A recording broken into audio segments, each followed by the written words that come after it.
two, three, four. Ragamuffin, Mr. Selector, put your hands in the air one time. I wanna see. Prepárate un mate, un té, un café. Ya llega Charla con Sentido, un espacio para escuchar a los protagonistas del mercado. I don't drink coffee, I take tea, my dear. Auspician este bloque. IEB, Invertir en Bolsa, empresa líder en el mercado financiero, con más de 10 años de experiencia brindando soluciones de inversión y financiamiento para individuos y empresas. Consulte el sitio web ingresando en www.ieb.com.ar. Agente de liquidación y compensación y agente de negociación integral registrado en CNB bajo el número 246.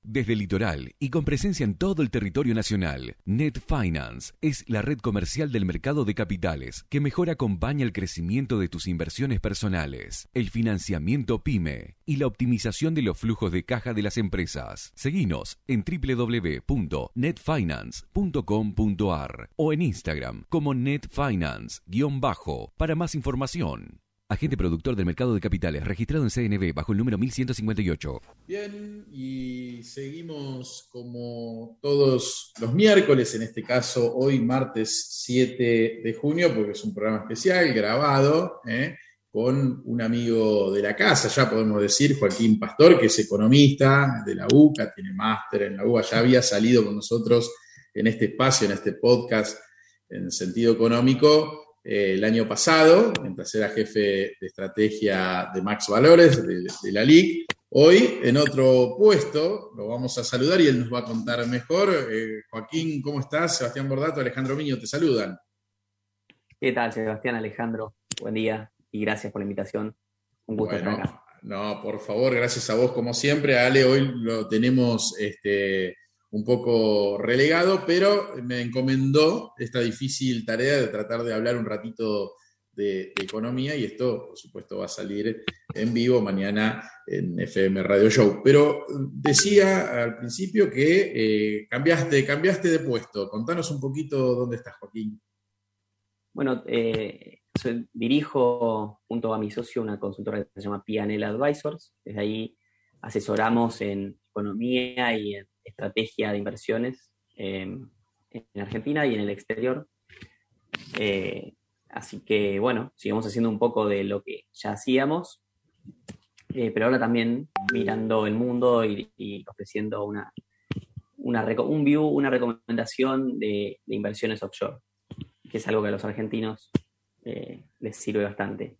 Interesante, sí. Los argentinos dicen que somos uno de los principales tenedores de dólares en el mundo, ¿no? Así que, bueno, hay tela para cortar ahí. Y ya que hablamos del mundo, vamos a arrancar un poquito con algunas claves en esta semana de lo que está pasando afuera. ¿Cómo estás viendo el mercado americano? ¿Cómo estás viendo todas las variables que se desprenden ahí un poco en general? El precio de los commodities, el tema del abastecimiento, digamos, algunos indicadores en Estados Unidos y, por supuesto, concluyendo un poquito en cómo estás viendo el mercado, ¿no? Tanto el de equity como el de renta fija. Bien, estamos en un año bastante complicado para los mercados. El S&P viene en el año perdiendo 13%, el Nasdaq 22% abajo. Tenemos algunas subas, lo que le dicen bear market rally, ¿no? Cuando el mercado está para abajo y de repente tiene alguna suba que entusiasma a la gente, pero si miramos un poco la tendencia y cómo vienen los datos económicos y el ánimo en general, va todo para abajo. Los bonos en el mundo también están perdiendo mucho en el año. Corporativos de grado de inversión en Estados Unidos también 12% abajo, los emergentes un poco más. Entonces vemos un escenario más complicado que lo que fue el año pasado, donde el S&P subía y todo el mundo estaba muy contento, ¿no? Yendo a lo de los datos que te contaba, la macro en Estados Unidos llega este año con una inflación alta y toda la discusión es, bueno, ¿cuál va a ser la política de la Reserva Federal? La economía estaba creciendo rápido, lo que esperamos nosotros que vaya a pasar, que está pasando ahora y que va a seguir dándose en los próximos trimestres, que se desacelere el crecimiento de la economía y se desacelere la inflación. La inflación también estuvo un poco impulsada por todo lo que pasó en Rusia y Ucrania. Entonces, digamos, la suba de commodities pegó en esa inflación que parece difícil de domar. Entonces, la discusión es, bueno, ¿cuál va a ser la política de la Fed? ¿Qué tan dura va a ser? ¿Si eso va a provocar una recesión o no? Nosotros no sabemos, o sea, no creemos que vaya a haber necesariamente una recesión, pero sí una desaceleración de la economía. Y el contexto en general donde se desacelera la economía americana y se desacelera la inflación es un contexto difícil para los activos de riesgo. Entonces, estamos viendo que nosotros desde el principio de año estamos recomendando disminuir las posiciones en acciones y en bonos y posicionarnos más en cash, en dólares. Y bueno, vemos que eso se sigue dando. Ahí te hago una pregunta, Joaquín. ¿Qué diferencia hay técnicamente entre recesión y desaceleración? Porque eso está escrito, como cuando se produce una u otra variable. Sí. Recesión es cuando cae el nivel de producción, ¿no? O sea, que si cae el PBI versus el trimestre anterior, y en general se define como 2 trimestres seguidos de caída, eso claro. Se le dice recesión. Ahora, desaceleración, lo que decimos es, no es que va a pasar a crecer menos, o sea, va a caer el PBI, sino que va a crecer más lento. Y eso ya tiene implicancias en términos de ganancias de las empresas, ánimo y fuerza del consumo y bienestar en general. Bien, y hablaste en un tramo que la inflación fue producto, y dijiste por lo que pasó entre Rusia y Ucrania. ¿Realmente ya pasó o todavía hay tela para cortar ahí y entonces los precios durante un tiempo de los commodities probablemente se mantengan?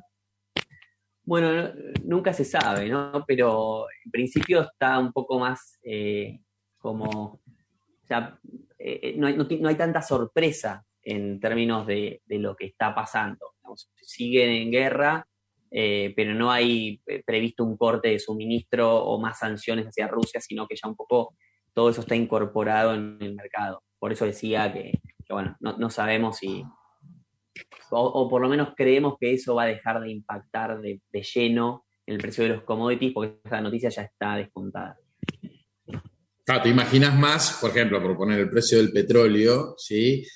Más en esta banda en la cual se está manejando, no sé, entre 105 y 125, pero nadie pensaba antes de la guerra quizás que podía llegar a estos niveles. Entonces ahora como que lateraliza un poco más, o por lo menos ya está descontado, una cosa así. Después, viste que el mercado hace lo suyo, ¿no? Pero es más previsible. ¿Cuál?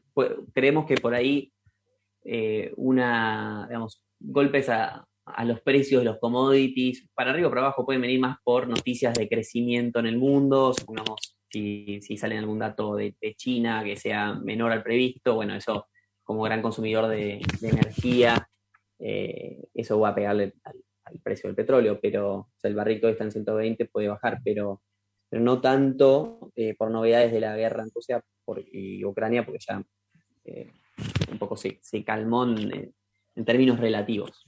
Dejó de ser la novedad. Claro, y ahí coincidís con otros colegas tuyos que lo peor en cuanto a inflación en Estados Unidos ya llegó, o lo ves que todavía puede haber alguna sorpresa?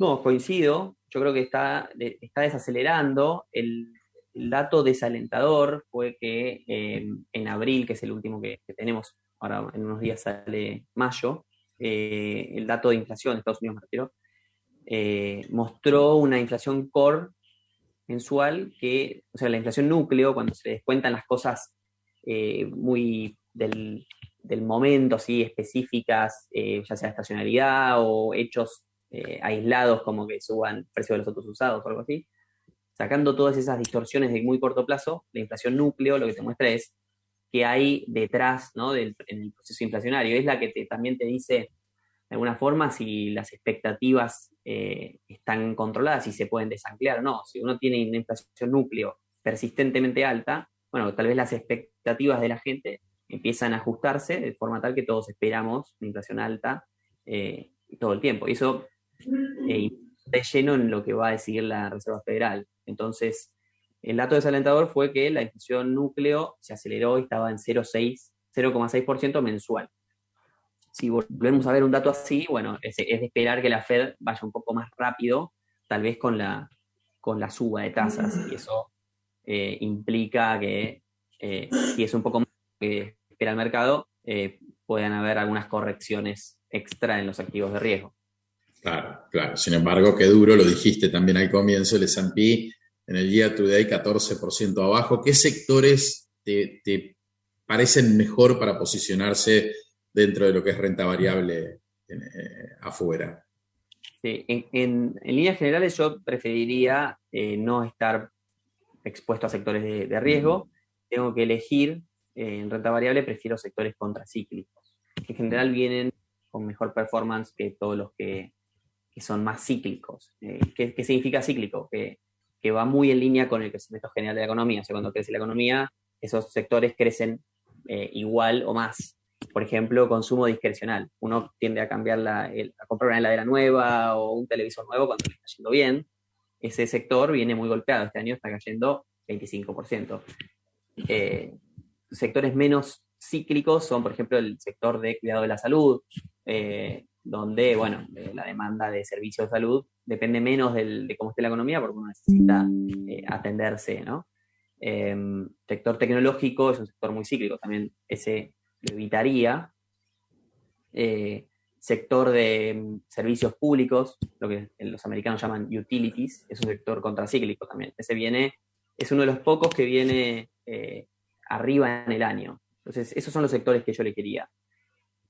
Salud, servicios públicos y no mucho más que eso. Esos son los Pero no sos muy todavía positivo en cuanto a la renta variable, imagino más para perfiles más conservadores dentro de la renta fija. Ahí, ¿cómo podemos clasificar y dónde convendría pararse si estás dentro de la renta fija? Que sabemos que con una inflación de 7% interanual también que hay que mirar ahora para adelante, ¿no?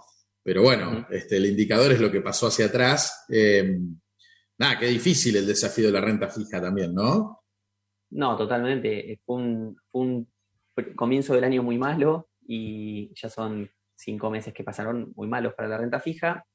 Tenía que ajustar un poco el mercado a esta nueva realidad de tasas, y si bien no creo que sea el momento para entrar, ya empiezan a haber rendimientos más atractivos. El bono a 10 años del Tesoro americano rinde 2,9%. Por supuesto, muy por debajo de la inflación, pero ya empieza a ser un rendimiento un poco más alto. Puede estar en 1,5 en un momento.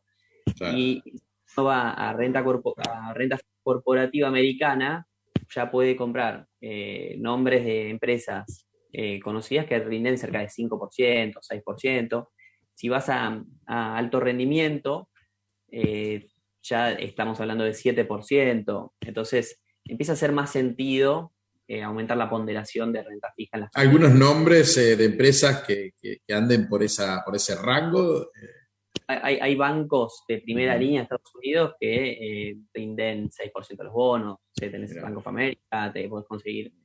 Son nombres que muy difícilmente, aunque la economía le empieza a desacelerar, ¿no? Supongamos que en el peor de los casos entra en recesión, no son nombres que van a dejar de pagar los cupones y uno puede empezar a tener miedo de que defaulten los bonos. Claro, claro. ¿Hay algún ETF que siga algún comportamiento de los bonos corporativos americanos que te guste? Sí, hay varios.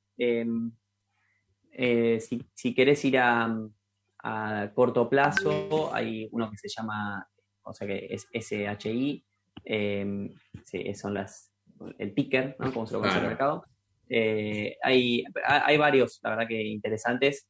En renta fija ya se hace de corporativa o de gobierno. Así que no, la verdad que está muy cubierto Estados Unidos, están llenos de productos. Claro, claro. Ahí le explicamos a la gente digamos, los ETF son como una especie de fondo de inversión que cotiza todos los días, ¿no? Exacto. Como una especie como comprar una acción. Es una empresa que invierte en activos financieros. Uno de los que más me gusta es el HYG, que hace eso, digamos, que sigue corporativos de alto rendimiento americanos. Bien, bien. Sí, ETF hay un montón, hay que ir eligiendo a ver dónde te querés posicionar, digamos. Algunos incluso son más de renta variable, otros son que siguen a la renta fija, y uno que sigue también a la inflación, ¿no? Ahora no recuerdo si es el TLT, no, es el del oro, ¿no? Bueno, el GOL, el GLD, ¿no? El ETF. GLD Claro. Bien, bueno, un repaso por lo que está pasando en la renta fija, renta variable, lo que pasa en el mundo. Todavía me parece que hay tela para cortar. Ojalá que el semestre que viene mejore un poquito lo que tiene que ver con los mercados, por lo menos, ¿no? Y esto afecta obviamente a la Argentina de manera positiva, algunas variables, y otras de manera negativa. Ya no es una novedad que para el tema de los commodities, por supuesto, los términos de intercambio son muy buenos, pero para importar, no sé, energía nos está saliendo bastante caro. Digamos, ¿qué opinión te merece un poco? Primero te tengo que comentar, vos sos un analista bien de los economistas tradicional, que mira las variables, pero siempre digo que la política mata la economía en la Argentina, y en Estados Unidos te pueden invadir el Capitolio y los mercados no se van a ver afectados. O en general suele pasar así. ¿Vos sentís esto que digo también? ¿Cómo haces para abstraerte y tratar de analizar variables macroeconómicas y microeconómicas en un país donde, esto me hago cargo yo, quizás me decís, no, Seba, no estoy de acuerdo con vos, donde la política mata la economía? No, estoy completamente de acuerdo en eso. La verdad es que para entender lo que va a pasar o tratar de hacerse una idea de lo que puede pasar en Argentina, uno tiene que entender lo político y tiene que estar al día con la discusión. Y a veces uno ve más o uno puede intuir más de lo que va a pasar mirando la actitud que tiene un ministro o el presidente o algún representante político, más que lo que dice abiertamente, ¿no? De que el contenido, que sus palabras, sino cómo lo está diciendo y el estado de ánimo. Es que la economía tiene mucho de eso, tiene mucho es 100% confianza, ¿no? Si los líderes inspiran confianza y uno le cree, la gente le cree y gasta más, bueno, la economía está mejor. Y cuando pasa lo contrario, bueno, la economía está peor. Y en Argentina vemos una situación donde está, digamos, en términos políticos es un poco atípica. Yo no soy analista político, pero bueno, me gusta hacer esto y es necesario para el trabajo, como te contaba. Dando un ejemplo para no quedarnos tan en lo general, pero lo que pasó la semana pasada entre Cristina, Alberto, la renuncia de Culfas, que bueno, se oficializó así. Un poco muestra eso. Hay un montón de interpretaciones políticas y algunas la verdad que muy ocurrentes, pero nosotros tratamos de abstraernos un poco de eso y decir, bueno, a ver, económicamente, ¿qué significa esto? Entonces, ahí yo trato de no sobreanalizar, porque también hay gente que va demasiado Claro. a interpretaciones un poco rebuscadas. Yo digo, mira, si sumamos lo que dijo Cristina sobre usar la lapicera, sobre que sacarle reservas al Banco Central es un deporte nacional, y sobre, bueno, y la exigencia esta de echar al ministro, un ministro que tenía poder sobre la CIMI, que son las operaciones de comercio exterior, o sea, las aprobaciones de importaciones en particular. Veo esa serie de declaraciones y hechos, digo, bueno, uno puede esperar, ¿qué puede esperar de acá hacia adelante? Y un cepo un poco más reforzado. Digamos, van a querer, el gobierno necesita acumular reservas, porque es la variable clave para poder mantener la política económica, y lo que están diciendo los que gobiernan es vamos a hacer lo necesario para que eso suceda. Seguro, qué desafío ese. Ahí metiéndonos un poco en ya la parte más macro, bueno, hay preocupación en el mercado por los rollovers de deuda, pero antes de entrar en el rollover de deuda, puntualmente hay una asset class, que es la que va a ser, ¿sí? Renta fija, que para explicarle primero al oyente, ¿por qué el oyente cuando suscribió fines de abril, principios de mayo, dijo voy a comprar un fondo SER, que viste cuando algo se pone de moda es que ya llegamos tarde? ¿Por qué los fondos de inversión que siguen al SER, e incluso obviamente los bonos, no le dieron la inflación esperada? En promedio, creo que al que mejor le fue dio 2% en el mes, y el cliente, el retail, dice, ¿pero qué pasó? ¿Cómo? ¿Me vendieron un bono SER, un fondo SER, y rindió 2%, y la inflación fue muy por encima? Ya vamos a poner la inflación que va a salir dentro de unos días, de unas semanas, que fue la de mayo, pero seguramente va a estar por encima de esos rendimientos. ¿Cómo le explicás, Joaquín Pastor, cómo le explicás a ese inversor lo que pasó en mayo? Y si querés te puedes ir entonces para atrás en el year to day y lo que se espera para adelante. Sí. Bueno, hubo una serie de elementos que se combinaron. Por un lado, un tema de flujos, le decimos los que estamos en el mercado. Hubo, sobre todo empresas que salieron hicieron buena ganancia los primeros meses del año invirtiendo en títulos SER y en fondos SER, pero venían fechas con vencimientos de impuestos y ahora también empezando a repartir ganancias a sus accionistas, y eso hizo que, tuvieron que dar vuelta a estas posiciones. Entonces estamos viendo muchas salidas, muchos rescates de fondos, en particular de los SER. Después hay una razón más macroeconómica, que es que cuando uno empieza a ver los datos y lo que está pasando con reservas, con la emisión monetaria, con el déficit fiscal, y esas tres cosas en particular que involucran metas negociadas con el FMI, si uno analiza todo eso, lo que está viendo es que el panorama se complica y que el mercado está ajustando las expectativas de devaluación del oficial. O sea, se empieza a discutir de a poco, ¿es sostenible esta política cambiaria? ¿Pueden realmente llegar así si no acumulan reservas, si sigue el déficit fiscal alto y creciente financiado con emisión monetaria? Entonces, ese ajuste de expectativas hace que algunos decidan pasarse de SER a bonos dólar link, por ejemplo. Instrumentos que te cubran en un escenario donde el dólar puede subir. Y en tercer lugar, te dije dos cosas, ¿no? Lo de flujos, esto de un poco un cambio de ponderación de escenarios en términos de lo que puede pasar con el tipo de cambio con la inflación. Y el tercer punto es también una toma de ganancias, algo de eso hay, porque la verdad es que rindió muy bien invertir en títulos SER durante los primeros meses, con el tipo de cambio paralelo planchado, o casi planchado, fue una muy buena inversión. Entonces mucha gente dice, ahora lo que ya no fue muy bien en estos meses, no querramos por ganar un poco más, comernos justo una suba abrupta del tipo de cambio que haga que se limpie todo lo que nosotros habíamos ganado, ¿no? Que estábamos ganando. Claro, por eso te decía también ir un poquito para atrás, si bien la pescaste, porque, el que entró allá por diciembre, ni hablar el que entró antes, ¿no? En septiembre, que rendían los bonos SER, rendían 6-7% más inflación, después se dio totalmente negativo. No sé si te perdí o si seguís estando ahí. Sí. Estás.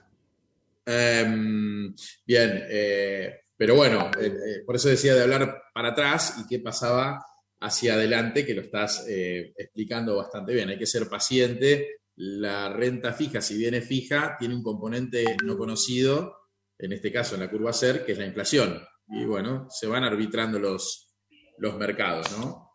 Se van yendo hacia otros asset class. ¿Cómo te parece vos posicionarte en la curva a pesos, dependiendo si es un tramo corto, un tramo mediano, ¿no? En el horizonte de inversión del inversor? ¿Cómo lo ves? Ahí más en las empresas, te diría que es los que más están atrapados en pesos, ¿no? Sí, en términos de, si retomamos la comunicación, estamos hablando con Joaquín Pastor, economista, y te preguntaba antes del corte, ¿qué recomendación tenías dentro de la curva pesos, pensando más que nada en las empresas que están atrapadas, ¿no? Dependiendo del horizonte de inversión, que algunas viste que tienen más de corto plazo, más de liquidez, y después bueno, por ahí vas avanzando y el que se encuentra con pesos, muchas veces es porque no le aprueban, hablaste de la CIMI anteriormente, muchas veces no sabe cuándo va a poder, digamos, hacer su importación, entonces se encuentra con pesos. Entonces, ¿qué hacer? ¿Qué hacer ante esas distintas situaciones que tienen por ahí las empresas? Sí, mira, en línea con lo que charlábamos antes, ¿viste? De la salida de fondos SER, que bueno, un poco castigó los precios de los títulos ajustables por inflación. Eso genera una oportunidad para el que quiere invertir pesos, porque de repente lo que termina pasando es que aparecen desarbitrajes. De repente, cuando uno compara, por ejemplo, instrumentos a tasa fija de corto plazo, como son las LEDs, con instrumentos que ajustan por inflación, como las LESER, que son letras que ajustan por SER, lo que ves que de esas dos cosas puede sacar una inflación implícita, ¿no? Lo que el mercado espera que pase con la tasa de inflación. Y esa tasa de inflación hoy está entre 4 y 5% al mes para los títulos estos, para las LESER. Entonces, como la verdad es que viendo lo que viene siendo la inflación por un efecto arrastre, y si bien esperamos que se desacelere, creemos que hace sentido hoy ir más por ese tipo de instrumentos que ajustan por inflación, que quedaron un poco en mejor precio dado esta salida de fondos SER. Entonces, ¿cuáles nos gustan ahí? Bueno, si estamos esperando, o sea, si estamos evaluando el plazo de inversión, ya te digo, nos gustan las LESER, ¿cuál es el plazo al que lo haríamos?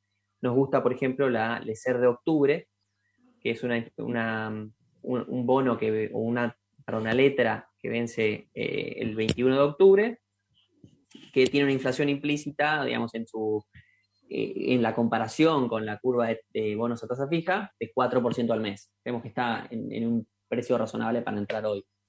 No creemos que vayan a caer mucho más las letras SER, primero porque tienen un vencimiento cercano, digamos, de acá a octubre no hay tanto tiempo, sí, son varios meses y en Argentina pueden pasar muchas cosas, pero es relativamente poco tiempo.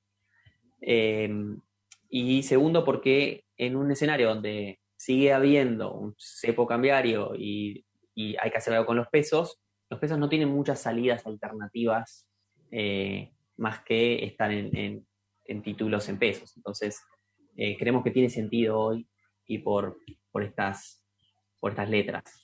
Claro, claro. O sea que si sos de corto plazo, como siempre, de muy corto plazo, tenés que ir al money market o a los fondos de plazo fijo, fondos de dinero. Hay varios nombres que se le da a ese tipo de fondos, donde uno sabe que la composición está 50% por plazo fijos y 50% cash, digamos, en distintos activos. Entonces ahí apretás el botoncito en el día y listo. Lo que haces es rentabilizar.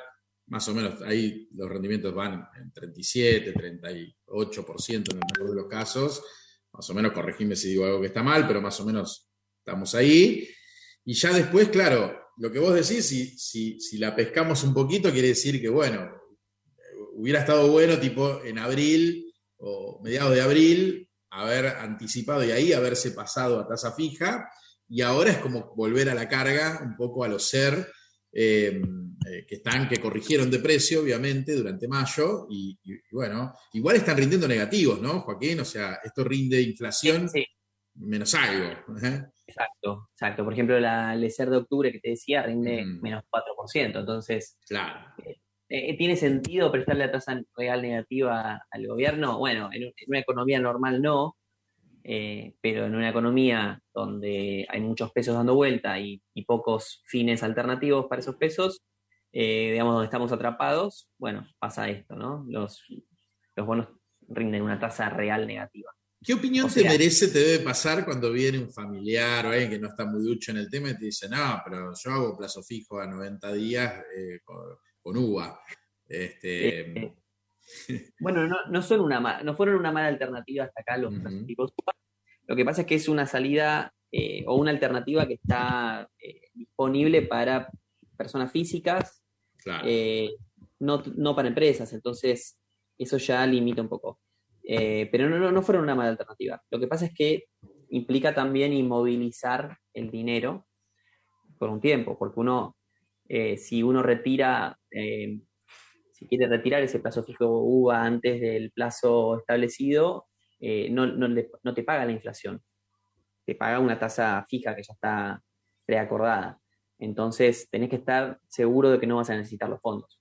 Comprar un título en el mercado te permite, si necesitas la liquidez rápido, bueno, podés hacerte esa liquidez más rápido y no sacrificás esa tasa de inflación a la que estás atado.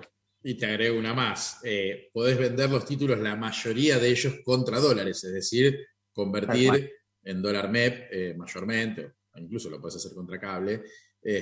Así que tenés el tema liquidez y el tema de moneda, ¿no? Que podés convertirlo, así que en el caso de los que pueden, porque hay tantas restricciones que, bueno, hay que tener cuidado. Y por último, con la curva pesos te quiero preguntar algo. Los que estamos muy metidos en esto y los que no tanto, ahora se acallaron las voces, pero allá por el año pasado, cuando fueron las elecciones, se hablaba mucho del plan Bonex. Yo un poco le había dicho que había muchos economistas a los cuales le tengo mucho aprecio, pero que tienen tinte político, y ya sabemos quiénes son, y entonces se hablaba demasiado de un plan Bonex. Hoy ya casi, no digo que no está la preocupación, pero ahora sí, entre nosotros los que estamos en el mercado, obviamente nos preocupa que un día salga un rollover de deuda, que salga el Estado a renovar esa deuda en pesos y el mercado se le corra.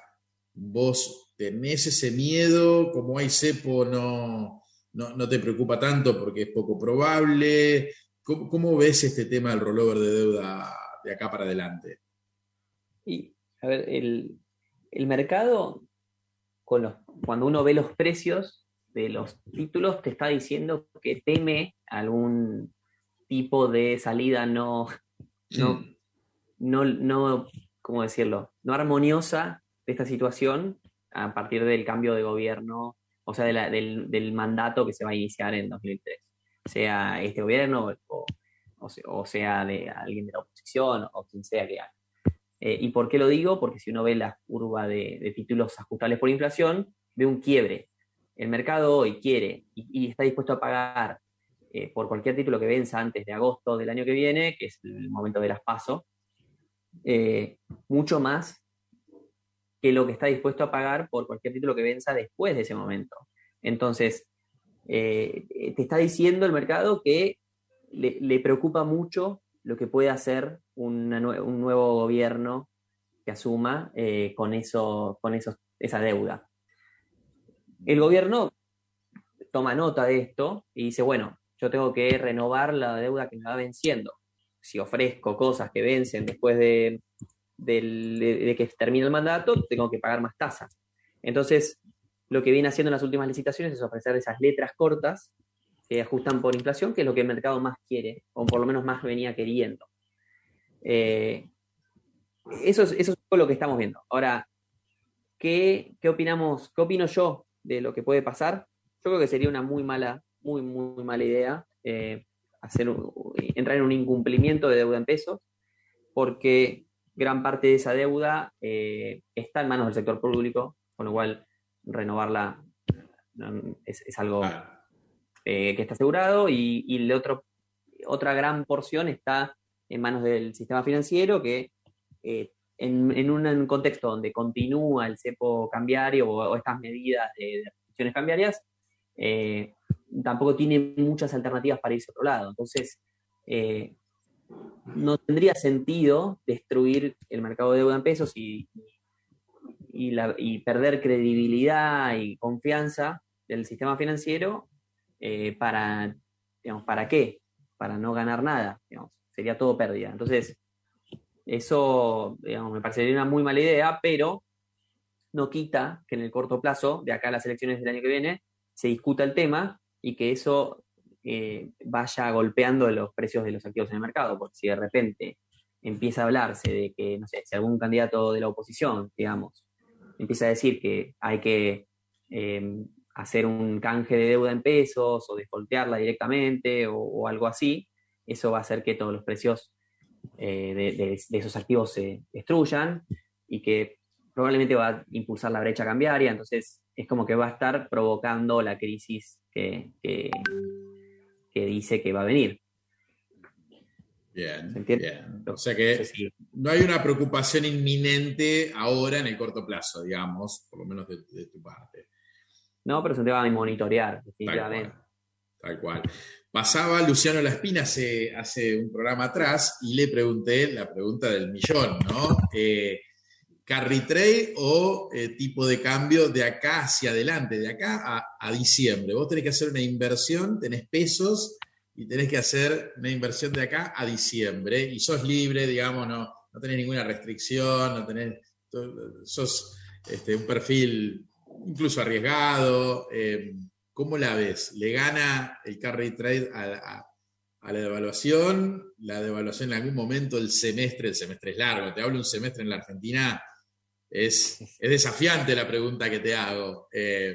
La Espina dijo, para atrás, obviamente, es fácil analizar lo que pasó, el carry trade fue el claro ganador. Él todavía tiró ahí como 2, 3 meses donde esto va a seguir así, y después ya lo vio mucho más preocupante, más desafiante. No sé vos qué opinás al respecto. Sí, yo creo que lo que uno tiene que hacer como inversor siempre es manejar el riesgo, ¿no? Tener un buen proceso de manejo de riesgo. Y la verdad es que hoy, analizando los riesgos y los escenarios, yo prefiero estar en dólares. Por más que el carry trade pueda darte algo de rendimiento extra por un mes más o dos, como dice Luciano, que tal vez tenga razón con eso y tal vez le pega, viendo el nivel de riesgo que existe hoy, no lo haría. Tal vez soy un poco más conservador, pero yo estoy dispuesto a asumir el riesgo que cuando el retorno esperado me compense por ese riesgo. Ahora, si el retorno esperado no me compensa, parece que no es buena idea. Y acá, yo siempre le digo a algunos clientes que todavía quieren hacer inversiones carry trade, ¿no? Le digo, mira, ya ganaste mucho en lo que va del año con esto. Acá el tipo de cambio cuando se mueve, tal vez en un par de días te termina sacando todo lo que no te sacó en meses. Entonces es mejor adelantarse tal vez un mes o dos que llegar tarde por 2 o 3 días. Sí, además el tipo de cambio cuando sube no te da respiro y coincido plenamente en el análisis. Y ahí, alternativas de cobertura, ¿cuál te gusta más en ese sentido? Porque hay varias, ¿no? Uno puede comprar ROFEX, puede comprar bonos dólar link, puede armar sintéticos. ¿Cuál te gusta más? Si hablamos de tipo de cambio paralelo, uno debería estar en instrumentos que ajusten por el paralelo, ¿no? O sea bonos en dólares o, digamos, algo que tenga implícito. Ahora, si vamos a cobertura cambiaria para el tipo de cambio oficial, que es lo que me estás preguntando específicamente, digo para diferenciar. Sí, totalmente, y buena diferenciación, sí. Si vamos a la cobertura cambiaria de movimientos del oficial, bueno, las alternativas, como decías, son ir a ROFEX, hacer contrato de futuro, hacer un sintético, utilizando contrato de futuro, o comprar bonos dólar link, siendo así simplificando un poco. Yo creo que el Banco Central tiene margen para seguir interviniendo en ROFEX, empezó a aumentar el volumen y el Banco Central va a ir vendiendo, porque no, que si de repente esta curva se descontrola, eso le puede traer problemas para acumular reservas. Entonces, yo creo que no digo que lo vayamos a ver más barato a la cobertura con ROFEX, pero no me parece, tal vez no me parecen tasas para entrar hoy. Sí me parece que en bonos dólar link, esos me gustan más. En los soberanos, si bien están rindiendo hoy tasas negativas, por ejemplo el T2B2 o el TB23, creo que hay espacio para que esa curva comprima un poco más en la medida en que empiecen a verse algunos datos de emisión monetaria o datos fiscales negativos. Bueno, ahí es cuando el mercado empieza a reponderar las probabilidades de depreciación del oficial y se va a empezar a discutir de vuelta eso. Entonces yo creo que de tener que hacer cobertura cambiaria, elegiría bonos dólar link soberanos. Y si te tenés que cubrir, si tenés que elegir porque libremente lo podés hacer, no porque tenés una restricción, porque no sos un importador, digamos, entre cubrirte entre el dólar oficial o el dólar paralelo o el contado con liqui o el MEP, ¿cuál te parece que está más barato? Yo iría por el dólar paralelo. Porque lo que yo creo que va a pasar es que la brecha en estos meses que quedan del año va a tener presiones para aumentar. ¿Por qué? Porque, bueno, el gobierno tiene que cumplir ciertas condiciones, ciertas metas que fijó con el FMI, y la salida o la manera de hacerlo, los instrumentos que van a utilizar son para, esto es opinión, ¿okay? Apretar un poco más las tuercas de las direcciones cambiarias. Entonces, todo eso va a alimentar o va a tener presión sobre la brecha. Claro, y tiene menos herramientas para hacer lo que hizo el año pasado con aquella artilugio donde el Banco Central y operaba el tema de los bonos para tratar de contener, con un parche muy malo, a mi criterio, que se hizo para tratar de contener los dólar bolsa, digamos, ¿no? Que le costó caro.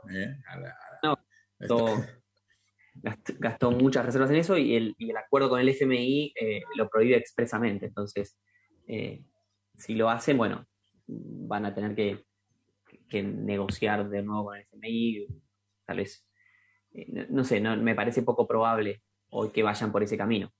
Seguro, y coincido con tu visión. Bueno, hemos hecho un repaso espectacular, Joaquín, te hemos sacado el jugo, hay mucha más tela para cortar, pero bueno, vos tenés tus quehaceres, y el programa también tiene un determinado horario, así que un placer tenerte de nuevo acá desde otra posición, director de PIL Advisor, que tiene un juego de palabras, ¿no? Tiene un juego ahí las letras, ¿no? Explícalo un poquito. Sí. Bueno, en inglés PIL es Profit and Loss, ¿no? Es el estado de resultados. No coincide con las iniciales de los socios. Claro. Bien ahí. Bueno, Joaquín, te agradecemos el paso aquí por Charla con Sentido, en un espacio de sentido económico, y hasta cualquier momento. Dale, muchas gracias, Sebastián. Muchas gracias por la invitación, fue un placer, así que... Un abrazo grande. Bueno, así pasaba entonces Joaquín Pastor acá por este programa.